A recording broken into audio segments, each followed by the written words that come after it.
de l'Épinot de la société Adivalor. Bonjour Monsieur le Président, bonjour Mesdames et Messieurs. On m'a demandé d'intervenir pour vous présenter la façon dont est gérée la fin de vie des produits phytopharmaceutiques. L'occasion de vous présenter également Adivalor. Qu'est-ce qu'Adivalor? Adivalor est un éco-organisme. Un éco-organisme, c'est une société privée sans but lucratif qui a pour objet d'organiser la gestion et la valorisation de produits en fin de vie. Il y a des exemples bien connus aujourd'hui dans les pneumatiques, les déchets électroniques, etc. La mission d'Adivalor, c'est d'organiser et gérer les déchets phytopharmaceutiques professionnels. Nous n'intervenons pas sur les produits phytopharmaceutiques destinés aux ménages. L'initiative qui a démarré en 2001, soutenue par l'industrie de la protection des plantes, implique 35 sociétés.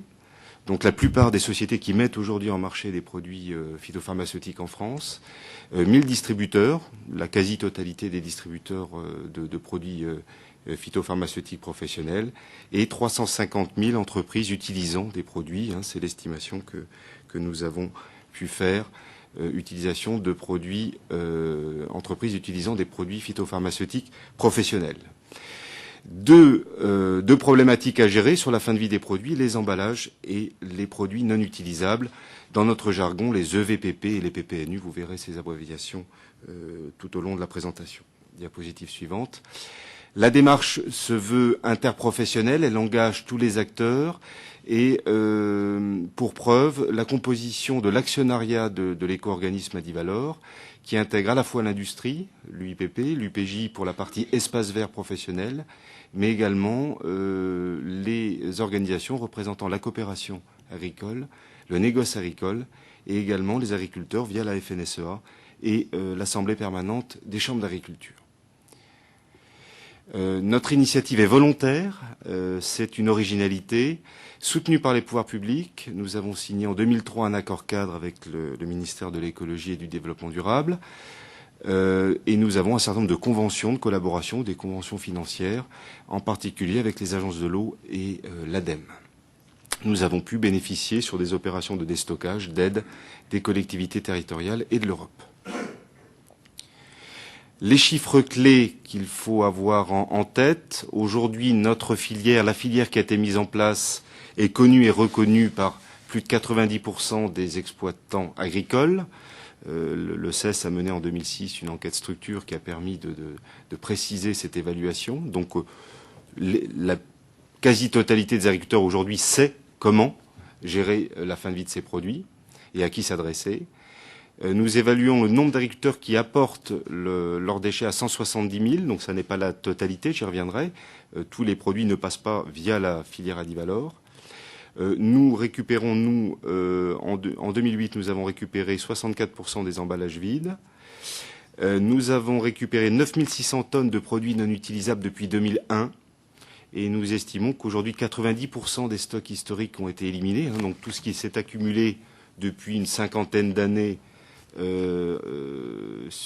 avec le démarrage, je dirais, le développement de l'utilisation de produits de synthèse, ont été récupérés au travers d'opérations de déstockage menées sur les territoires depuis 2001.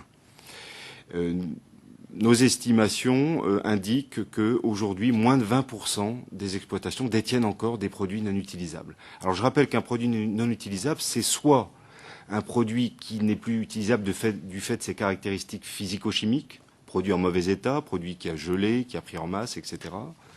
C'était souvent le cas pour les vieux produits.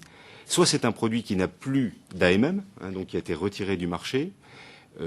Et le troisième cas, c'est un produit qui n'a plus d'utilisation possible sur l'exploitation. Ça a pu générer des très grosses quantités de PPNU, en particulier dans certains vignobles qui ont opté pour la lutte intégrée et qui ont arrêté d'utiliser des acaricides. On le voit également dans des zones qui arrêtent certaines cultures, par exemple le soja. Il y a eu de la culture de soja en Bourgogne ou en Franche-Comté qui s'est arrêtée d'une année sur l'autre et on a eu à récupérer des herbicides soja qui ne pouvaient pas s'employer pour d'autres usages. Juste le dernier point, et j'y reviendrai en conclusion, la France est pionnière sur ce sujet, mais je rentrerai un peu plus dans le détail. Alors la collecte des emballages, quelques photos pour illustrer le processus. Nous collectons principalement des emballages plastiques, mais également des boîtes et sacs. L'agriculteur vide et rince ces emballages sur l'exploitation à l'utilisation des produits, les stocke et les rapporte à des dates et lieux de collecte convenus à l'avance chez son distributeur. Aujourd'hui, nous avons un réseau de 3500 points de collecte sur l'ensemble du territoire, soit autant que les déchetteries, s'il fallait avoir une donnée de comparaison. Voilà, donc les produits sont rapportés à des points de collecte et vont ensuite être pré-traités, mis en balle, broyés avant d'être valorisés, principalement aujourd'hui comme combustible de substitution en cimenterie, mais nous travaillons également pour les plastiques rincés sur du recyclage pour des utilisations bien définies, non alimentaires bien entendu.